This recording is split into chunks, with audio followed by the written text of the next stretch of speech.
දකුණු ආසියානු සිතියමක් දෙස බලන්න. ඉන්දියාවේ කෙළවරටම වන්නට ඉතා පටු මුහුදු තීරයකින් වෙන්වුණු කුඩා දූපතක් ඔබට පෙනේවී. වර්ග කිලෝමීටර් 65,000ක් පමණ වන මෙය ඇමරිකාවේ බටහිර වර්ජිනියා ප්‍රාන්තයට හෝ අයර්ලන්තයට වඩා මදක් කුඩා ගොඩබිමක්. එහි එක් කෙළවරක සිට අනෙක් කෙළවරට වාහනයකින් යාමට ගතවන්නේ පැය 7කවෙනි කෙටි කාලයක් පමණයි. නමුත් මේ කුඩා දූපතේ මිනිස් වාසයක් ආරම්භ වී දැන් වසර 50,000කට ආසන්නයි. වසර 2000කට අධික කාලයක් මෙහි රාජධානි බිහි වුණා, වැජමුණා, වගේම බිඳ වැටුණා. යුරෝපීය අධිරාජ්‍යයන් 3ක් එක පිට එක මේ බිම අල්ලා ගැනීමට උත්සාහ කළා. මේ සියල්ලටම මුල එනම් කිසිදු රජෙකුට වංශ කතාවකට හෝ ලේඛනයකට පෙර මේ ඉතිහාසය ආරම්භ වුණේ මේ බිමේ පිහිටීම නිසායි. මේ කියන්නට යන්නේ ඒ පොළවේ කතාවයි. අපේ ඉතිහාසය ගොඩනගනු ඒ පදනමේ කතාවයි.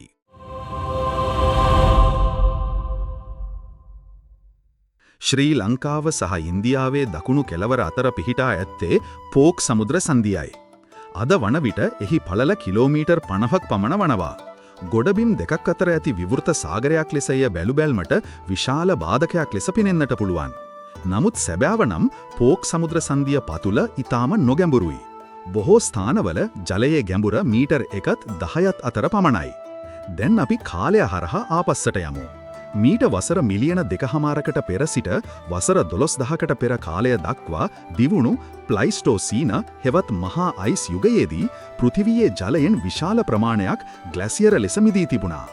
එවිට මුහුදු මට්ටම අදට වඩා මීටර් 100කින් පමණ පහත වැටුණා. එහි ප්‍රතිඵලය වුණේ පෝක් සමුද්‍ර සංධිය අතුරුදන් වී එය වියලි ගොඩබිමක් බවට පත්වීමයි. ඒ කාලයේදී ලංකාව දූපතක් නොවේ. එය ඉන්දියානු අර්ධද්වීපයේ දකුණු කෙළවරට සම්බන්ධ වූ පයින්ම ඇවිදයා හැකි ගොඩබිම් තීරුවක්.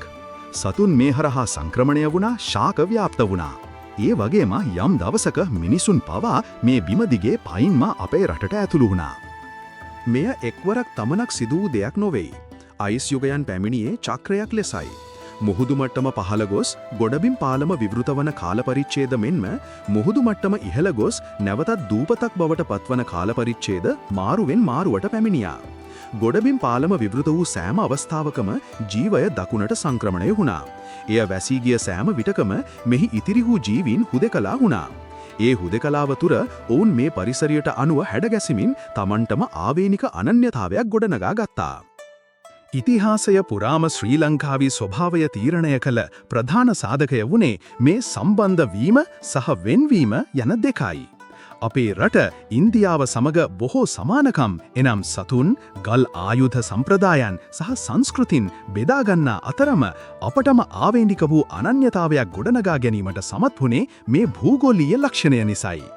ගොඩබිම් පාලම අපව උපමහා ද්වීපයේ කොටසක් කළ අතර මුහුද අපව ඉන් වෙන්කොට ස්වාධීන ජාතියක් බවට පත් කළා. ඒ මුල් යුගයේ සංක්‍රමණිකයන් පැමිණි මේ දූපත සෑම තැනම එක හා සමාන වුණේ නැහැ. ලංකාව ප්‍රධාන පාරිසරික කලාප 3කට බෙදා නැක්විය හැකියි. මිනිසුන් පදිංචි වූ ස්ථාන, ඔවුන්ගේ ආහාර රටාව, ශිෂ්ටාචාර බිහිවීම සහ ඇතැම් ප්‍රදේශවල පමණක් රාජධානි ගොඩනැගීම යන සියල්ල තීරණය කළේ මේ කලාපයි. වියලි කලාපය උතුර, නැගෙනහිර සහ ගිනිකොන දෙසින් පැතිර පවතිනවා. මෙහි වාර්ෂික වර්ෂාපතනය මිලිමීටර් 1750ට වඩා අඩුයි. සමතලා භූමියක් සහිත මෙම කලාපය වියලි කාලයට තරමක් රළුයි. නමුත් වර්ෂාව ලැබෙන විට එය සාරවත් බිමක්. අනුරාධපුරය වැනි මහා රාජධානි බිහිවුණේත් ජලය පාලනය කිරීම වටා මුළු මහත් ශිෂ්ටාචාරයක් ගොඩනැගුණේත් මේ වියලි කලාපය තුලයි. අපේ ඉතිහාසය වර්ණවත් කරන මහා වැව්, අමුණු සහ වාරි තාක්ෂණය කියන්නේ වියලි කලාපයේ අභියෝගයට මිනිසාදුන් පිළිතුරයි. තෙත් කලාපය පිහිටා ඇත්තේ නිරිතදික ප්‍රදේශයයි. වසරකට මිලිමීටර් 2500කට වඩා වැඩි වර්ෂාපතනයක් මෙහි ලැබෙනවා. සිංහරාජය වැනි ඝන නිවර්තන වනාන්තරවලින් ගහන මෙහි ගංගා වේගයෙන් ගලා යන අතර භූමිය එලිපෙහෙලි කිරීම තරමක් අපහසුයි. අපේ ඉතිහාසය මුල්ම වැසියන් දසදහස් ගණනක් තිස්සේ වාසය කළ ගුහා පිහිටා තිබුණේත් මේ තෙත් කලාපීය කඳු පාමුලයි. අවසාන වශයෙන් දිවයිනේ හදවත බඳු මධ්‍යම කඳුකරය.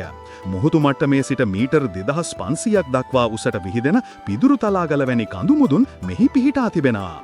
සීතල දේශගුණය මීදුමෙන් වැසුණු තැන්න සහ උස් බිම්වලින් සමන්විතමය කිසිදා මහා රාජධානියක කේන්ද්‍රස්ථානය වුණේ නැහැ. නමුත් එය ස්වභාවික බලකොටුවක් ලෙස ක්‍රියා කළා. පහතරට රාජධානි බිඳ වැටෙන විට ආරක්ෂාව පතා මිනිසුන් ගියේ මේ කඳුකරයටයි. අපේ අවසාන සිංහල රාජධානී වූ මහනුවර වසර 300කට අධික කාලයක් විදේශීය ආක්‍රමණ හමුවේ නොසැලී පැවතුනේ මේ කඳුකර බලකොටුව නිසායි. මෙම කලාප තුන යනු හුදු පසුබිම් තොරතුර පමණක් නොවේ අපේ මුළු මහත් කතාවම මෙහෙයවන ප්‍රධාන එන්ජිනයයි.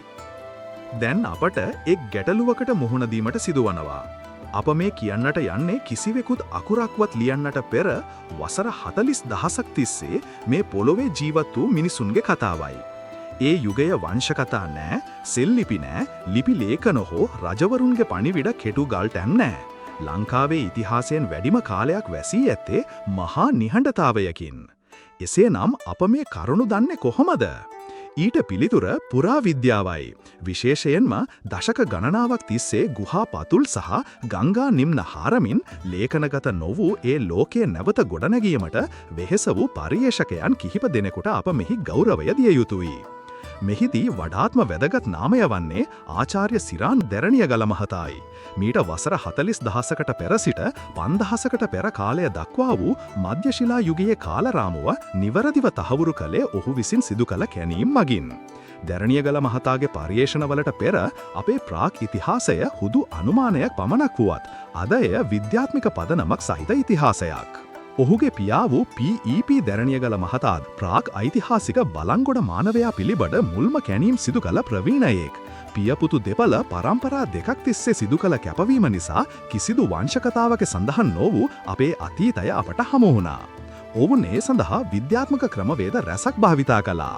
කාබන් 14 කාල නිර්ණය මගින් යම් වස්තුවක වයස ගණනය කිරීම, පාංශු ස්තර විද්‍යාව මගින් පස් තට්ටුවල ගැඹුර අනුව කාලය තීරණය කිරීම සහ ඇටසැකිලි මැනීම මගින් අතීත මිනිසාගේ ස්වරූපය හඳුනා ගැනීම ඒ අතර වනවා. මේවා ඉතා වෙහෙසකර කාලය ගතවන වැඩකටයුතු වුවත් ලියවී නැති ඉතිහාසයක් කියවීමට ඇති එකම ක්‍රමය මෙයයි. ඒ කැණීම් වලින් හෙළි වූ කරුණු සැබවින්ම විශ්මයජනකයි. ලංකාවේ තෙත් කලාපේ කඳු පාමුල පිහිටි ගුහා ජාලයක් තුළ දකුණු ආසියාවේ පැරණිතම මිනිස් වාසස්ථාන පිළිබඳ සාක්ෂි හමු වුණා. මේවා හුදු සොයාගැනීම් පමණක් නොවේ, මිනිස් තාක්ෂණයේ ඉතිහාසයම අලුතින් ලිවීම මේවා සමත් වුණා. කළුතර දිස්ත්‍රික්කයේ සිංහරාජයට මායිම්ව පාහියංගල ගුහාවෙන් දකුණු ආසියාවේ පැරණිතම මානවශේෂයන් හමු වුණා. වසර 48,000කට වඩා පැරණි ක්ෂුද්‍ර ශිලා මෙවලම් එහි තිබී සොයාගත් අතර ඒවා යුරෝපයෙන් හමුවන මෙවැනි මෙවලම් වලටත් වඩා පැරණි. එමන්මෙන් අප්‍රිකානු මහාද්වීපයෙන් පිටත හමු වූ පැරණිතම දුනු ඊතල තාක්ෂණය සහ ලොව පැරණිතම වල් වී භාවිතය පිළිබඳ සාක්ෂිත් හමු වුණේ මේ ගුහාවෙන්. රත්නපුර කුරුවිට ආසන්නයේ පිහිටි බටදොඹලේන තුලින් වසර 36,000කට පෙර ජීවත් වූ මිනිසුන්ගේ සම්පූර්ණ ඇටසැකිලි සහ ජ්‍යාමිතික හැඩති ගල් ආයුධ හමු වුණා. ඔක්ස්ෆර්ඩ් විශ්වවිද්‍යාලයේ පර්යේෂණවලට අනුව තහවුරු වුණේ මේ මිනිසුන් සම්පූර්ණයෙන්ම වනාන්තරයෙන් සොයාගත් ආහාර මත යැපුණු බවයි.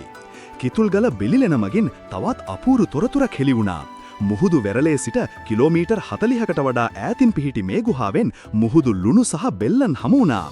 මෙයින් අදහස් කරන්නේ මීට වසර 27,000කට පෙර පවා වෙරළබඩ මිනිසුන් සහ කඳුකරයේ මිනිසුන් අතර හුවමාරු ක්‍රමයක් හෙවත් වෙළදාමක් පැවති බවයි.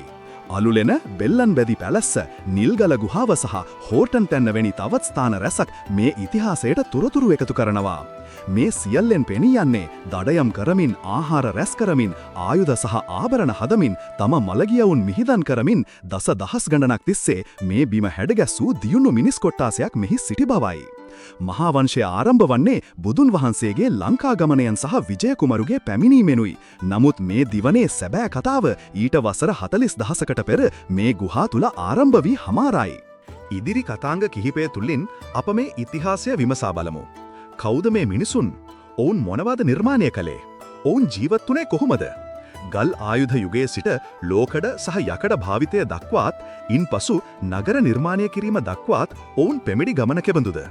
වංශකතා ලියවෙන්නට පෙර මේ බිමේ උරුමකරුවන් වුණේ කවුද? ඒ කතාව ආරම්භ වන්නේ ශ්‍රී ලංකාවේ මුල්ම මිනිසාගෙනුයි. එනම් බලංගොඩ මානවයාගෙන්. මීළඟ කතාංගයෙන් හමු වෙමු.